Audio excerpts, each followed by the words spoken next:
என் மாமாவை பாத்துங்க அவசரமா வந்துருச்சு. பசி நடக்குது. ஆஹா, ஜமீன் வீட்டு சாதம் நல்லியும் பிரமாதம், இதுவே எனக்கு போதும்.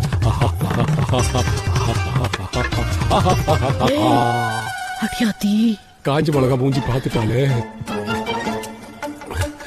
இந்த சாப்பாடு சாப்பிட்டுட்டு ஒரு ஞாயிற்றுக்கிழமை என் வீட்டுக்கு வரும்போதெல்லாம் என் பொண்டாட்டி வைக்கிற கறி குழம்பு 4 ஊருக்கு வாசனை தூக்குன்னு உன்னை தூக்கலாம் பேசி என்ன இறக்கி பேசுறதே நாளுக்கு வழக்கமா போச்சு.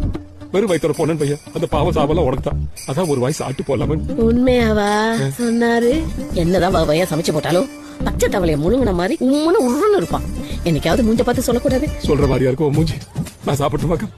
சாப்பிடுமா, எல்லாத்தையும் நல்லா போட்டு சாப்பிடுறீ, கூச்சப்படாம. மெதுவா சாப்பிடுறீ, குத்திக்க போகுது. சாப்பாடு நல்லா இருக்கு. ஒரு கிளாஸ் தண்ணி மட்டும் கொடுத்துட்டு போய். என்ன ருசியா இருக்கா? உன் அக்கா வாடி, நான் கொடுத்து வச்சிருக்கேன். போய் உட்காந்து ஆடி வந்துடுறேன். துண்ண விடுறா பாரு, நல்லாதான் செஞ்சிருக்க.